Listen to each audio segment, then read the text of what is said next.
O Capital, Karl Marx, livro 1, Apresentação, Unificação interdisciplinar das ciências humanas. Em primeiro lugar, o Capital é, sem qualquer dúvida, uma obra de economia política. A amplitude de sua concepção dessa ciência supera, porém, os melhores clássicos burgueses e contrasta com a estrita especialização em que o marginalismo pretendeu confinar a análise econômica. É que o Capital constitui, por excelência, uma obra de unificação interdisciplinar das ciências humanas, com vista a um estudo multilateral de determinada formação social. Unificação entre a economia política e a sociologia, a historiografia, a demografia, a geografia econômica e a antropologia. As categorias econômicas, ainda quando analisadas em níveis elevados de abstração, se entrelaçam de momento a momento com os fatores extraeconômicos inerentes à formação social. O Estado, a legislação civil e penal, tem em especial a legislação referente às relações de trabalho, a organização familiar, as formas associativas das classes sociais e seu comportamento em situações de conflito, as ideologias, os costumes tradicionais de nacionalidades e regiões, a psicologia social, tudo isso é focalizado com riqueza de detalhes, sempre que a explicação dos fenômenos propriamente econômicos adquira na interação com fenômenos de outra ordem categorial, uma iluminação indispensável ou um enriquecimento cognoscitivo. Assim, ao contrário do que pretendem as críticas tão reiteradas, o enfoque marxiano da instância econômica não é economicista, uma vez que não se isola da trama variada do tecido social. O que convém enfatizar não representa incoerência, mas ao contrário, perfeita coerência com a concepção do materialismo histórico enquanto teoria sociológica em geral.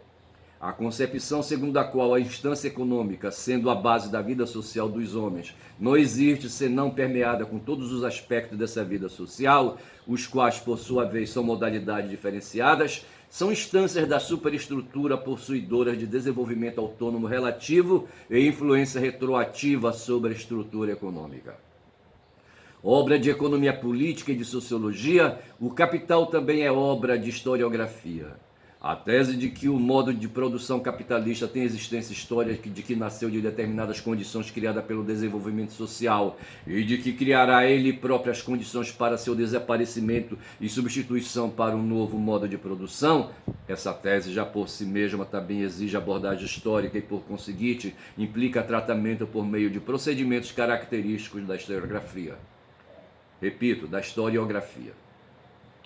Antes de tudo, sem dúvida, trata-se de historiografia econômica, que abrange as exposições eruditas sobre o desenvolvimento das forças produtivas, estudos especializados sobre questões de tecnologia, pesquisas inovadoras sobre o comércio, o crédito, as formas de propriedade territorial e a gênese da renda da terra, e com destaque particular sobre a formação da moderna classe operária.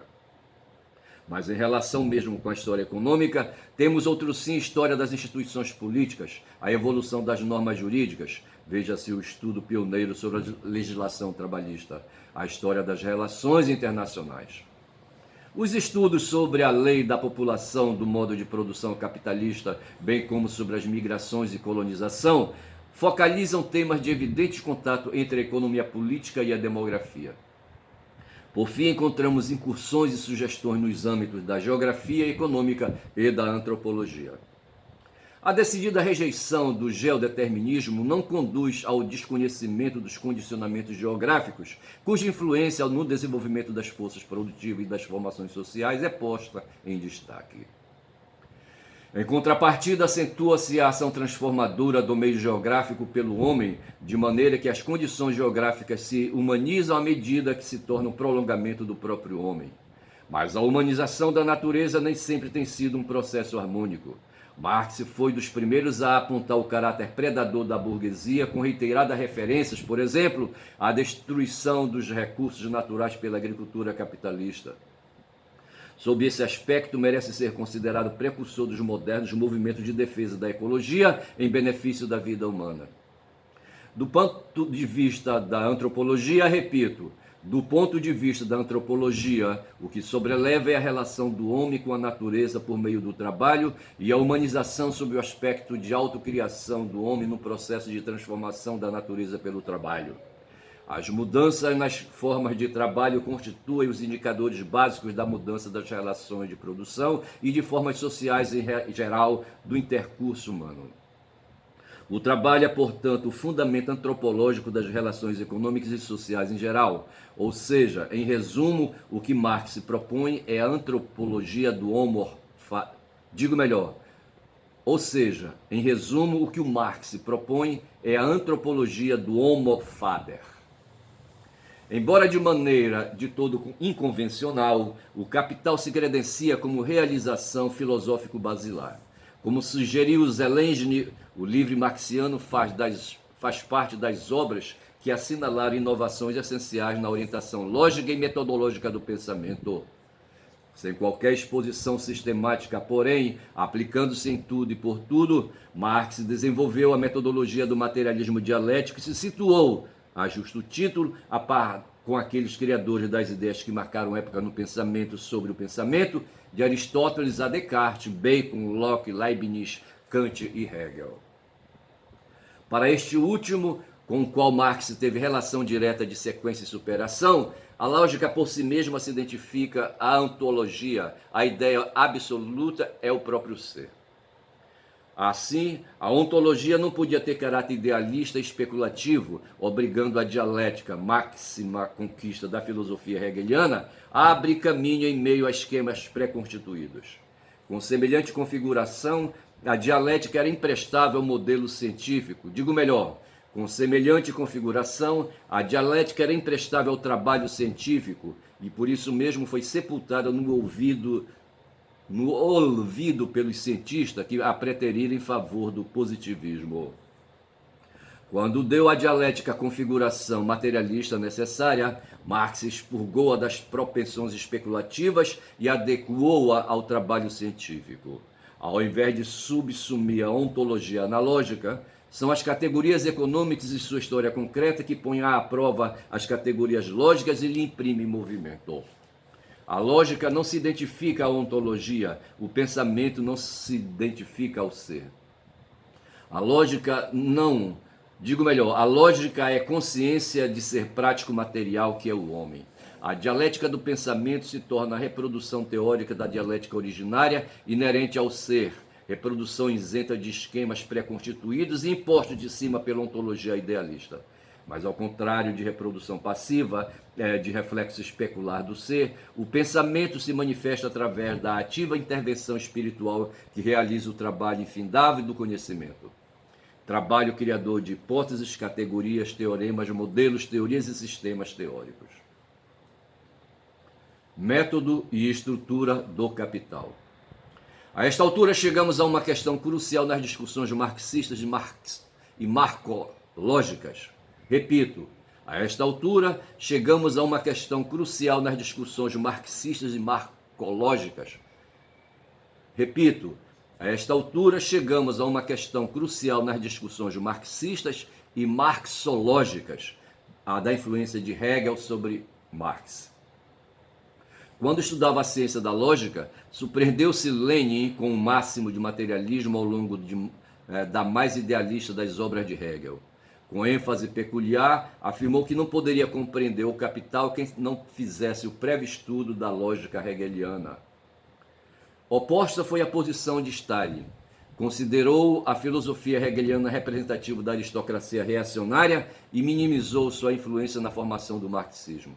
A desfiguração stalinista da dialética se consumou num esquema petrificado para aplicação sem mediações a qualquer nível da realidade. Enquanto Rodolsky ressaltou por meio da análise minuciosa dos Grundrisse a relação entre Hegel e Marx quase ao mesmo tempo, Althusser, que nunca deu importância aos Grundrisse, enfatizou a suposta ausência do hegelianismo na formação de Marx e a inexistência de traços hegelianos na obra marxiana, além de tudo em O Capital. Dentro de semelhante orientação, Althusser não se furtava de louvar Stalin por haver depurado o materialismo dialético da excrescência hegeliana tão embaraçosa quanto a negação da negação. Segundo Godelier, esta seria uma categoria apenas aceita por Engels e não por Marx. Demais, Godelier considerou embaraçosa a própria contradição dialética e propôs sua subordinação ao conceito de limite estrutural, o que na prática torna a contradição dialética dispensável ao processo discursivo. A análise da estrutura lógica do Capital feita por Zelensky confirma, não menos que a de Rudolsky, o enfoque de Lenin e não o de Stalin. É impossível captar o jogo das categorias na obra marxiana sem dominar o procedimento da derivação dialética, a partir das contradições internas dos fenômenos, ou seja, a partir de um procedimento lógico inaugurado com caráter sistemático por Hegel. Sem dúvida, é preciso frisar também que Marx rejeitou a identidade hegeliana dos contrários, distinguindo tal postulado idealista de sua própria concepção materialista da unidade dos contrários. A esse respeito tem razão Godelier quando aponta a confusão em certas formulações de Lenin e Mao Zedong sobre a identidade dos contrários.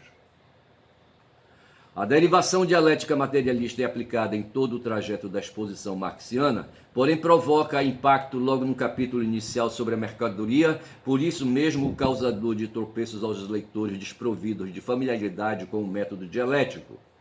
Contudo, a derivação dialética que opera com as contradições imanentes nos fenômenos não suprime a derivação dedutiva própria da lógica formal, baseada justamente no princípio da não contradição. Em O Capital são correntes as inferências dedutivas, acompanhadas de exposições por via lógico-formal. Daí, aliás, o recurso frequente aos modelos matemáticos demonstrativos que revelam, dentro das estruturas categoriais definidas, o dinamismo das modificações quantitativas e põe à luz suas leis internas. Conquanto considerasse falsas as premissas das quais Marx partiu, Baumgartner não deixou de manifestar admiração pela força lógica do adversário. Não obstante seja frisado, a lógica formal está para a lógica dialética na obra marxiana, assim como a mecânica de Newton está para a teoria da relatividade de Einstein. Ou seja, a primeira aplica-se ao nível inferior do conhecimento da realidade com relação à segunda. Marx seguiu entre investigação e exposição, digo melhor, Marx distinguiu entre investigação e exposição. A investigação exige o máximo de esforço possível no domínio do material fatual. O próprio Marx não descansava enquanto não houvesse consultado todas as fontes informativas de cuja existência tomasse conhecimento. O fim último da investigação consiste em se apropriar em detalhe da matéria investigada, analisar suas diversas formas de desenvolvimento e descobrir seus nexos internos. Somente depois de cumprida tal tarefa, seria possível passar à exposição, isto é, a reprodução ideal da vida da matéria. A essa altura, advertiu Marx, que, se isso for conseguido, então não pode parecer que se está diante de uma construção a priori. Por que semelhante advertência? É que a exposição deve figurar um todo artístico. Suas próprias partes precisam se articular de maneira a constituir uma totalidade orgânica e não um dispositivo em que os elementos se justapõem como somatório mecânico. Ora, a realização de todo o artístico da totalidade orgânica propunha a aplicação do modo lógico e não do modo histórico de exposição, ou seja, as categorias deveriam comparecer não de acordo com a sucessão efetiva na história real, porém conforme as relações internas de tratamento lógico da matéria faz da exposição a forma organizacional apropriada do conhecimento a nível categorial sistemático e resulta na radical superação do historicismo. Entendido o historicismo na acepção mais ampla, como a compreensão da história por seu fluxo regular, consubstanciado na sucessão única de conhecimento ou fatos sociais. A exposição lógica afirma a orientação anti-historicista na substituição da sucessão histórica pela articulação sistemática entre categorias abstratas, de acordo com suas determinações intrínsecas. Daí que possa assumir a aparência de construção imposta à realidade de cima e por fora.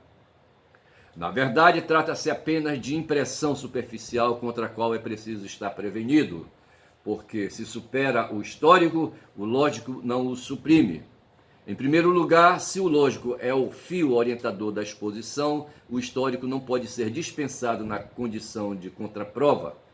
Daí a passagem frequente de níveis elevados de abstração a concretizações factuais em que a demonstração dos teoremas assume procedimentos historiográficos. Em segundo lugar, porém, com ainda maior importância, porque o tratamento histórico se torna imprescindível nos processos de gênese e transição, sem os quais a história seria impensável. Em tais processos, o tratamento puramente lógico conduziria aos esquemas arbitrários divorciados da realidade factual. Por isso mesmo, temas como os da acumulação originária do capital e da formação da moderna indústria fabril foram expostos segundo o modo histórico, inserindo-se entre o capital na qualidade de estudos historiográficos de caráter monográfico.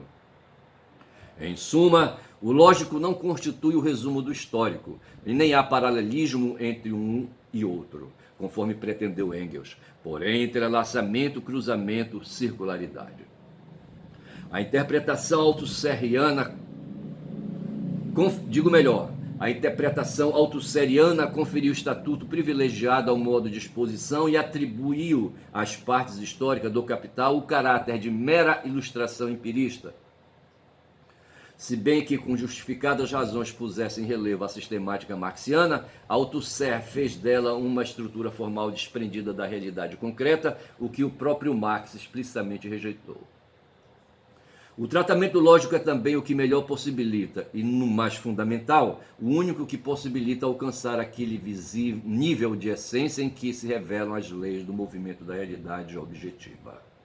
Porque no Capital, a finalidade do autor consistiu em desvendar a lei econômica da sociedade burguesa, ou em diferente formulação, as leis do nascimento, desenvolvimento e morte do modo de produção capitalista. Numa época em que prevalecia a concepção mecanicista nas ciências físicas, Marx foi capaz de desvencilhar-se dessa concepção e formular as leis econômicas principalmente... Marx foi capaz de desvencilhar-se dessa concepção e formular as leis econômicas principalmente como leis tendenciais, ou como leis determinantes do cursor, ou seja, como leis determinantes do curso dos fenômenos em meio a fatores contrapostos que provocam oscilações, desvios e atenuações provisórias. As leis tendenciais não são, nem por isso, leis estatísticas, probabilidades em grandes massas, porém leis rigorosamente causais. A lei tendencial sintetiza a manifestação direcionada, constante e regular, não ocasional, da interação e oposição entre fatores imanentes na realidade fenomenal. Como já observamos, o plano da estrutura do capital foi longamente trabalhado e sofreu modificações à medida que o autor ganhava maior domínio da matéria. O resultado é uma arquitetura imponente, cheia de sutilezas imperceptíveis à primeira vista, cujo estudo já instigou abordagens especializadas. Sob a perspectiva de conjunto, há uma linha divisória entre os livros 1 e 2, de um lado, e o livro 3, de outro. A linha divisória que não diz respeito à separação entre questões microeconômicas ou macroeconômicas, pois nos 3 livros encontramos umas e outras, conquanto se possa afirmar que o livro 2 é o mais voltado à macroeconomia. A distinção estrutural obedece a critérios diferentes. Os 2 primeiros livros são dedicados ao capital em geral, ao capital em sua identidade uniforme. O livro 3 aborda a concorrência entre os capitais concretos, diferenciados pela função específica e pela modalidade de apropriação da mais-valia. O capital, em geral, é, segundo Marx, a quintessência do capital, aquilo que identifica o capital enquanto capital em qualquer circunstância. No livro 1, trata-se do capital em sua relação direta de exploração da força do trabalho assalariada. Por isso mesmo, o locus preferencial é a fábrica e o tema principal é o processo de criação e acumulação da mais-valia. A modalidade exponencial do capital é a capital industrial. A modalidade exponencial do capital é o capital industrial, pois somente ele atua no processo de criação da mais-valia. No livro 2, trata-se da circulação e da reprodução do capital social total.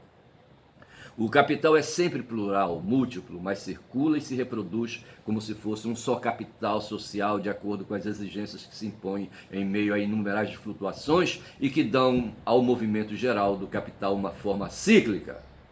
No livro 3, os capitais se diferenciam, se individualizam e o movimento global é enfocado sob o aspecto da concorrência entre os capitais individuais. Por isso mesmo é a essa altura que se aborda o tema da formação da taxa média ou geral do lucro e da transformação do valor em preço de produção. De acordo com as funções específicas que desempenham no circuito total da economia capitalista, na produção, na circularidade e no crédito, os capitais individuais apropriam de formas distintas de mais-valia. Lucro industrial, lucro comercial, juros, cabendo à propriedade territorial a renda da terra, também ela uma forma particular da mais-valia. A lei dinâmica direcionadora desse embate concorrencial entre os capitais individuais pela apropriação da mais-valia é a lei da queda tendencial da taxa média de lucro. A estrutura do capital, segundo Friedrich Lang, foi montada de acordo com um plano que parte do nível mais alto de abstração, no qual se focalizam fatores isolados ou no menor número possível. A estrutura do capital, segundo Friedrich Lang, foi montada de acordo com um plano que parte do nível mais alto de abstração, no qual se localizam fatores isolados ou no maior número possível, daí procedendo pela concretização progressiva à medida que se acrescentam novos fatores, no sentido de aproximação cada vez maior e multilateral.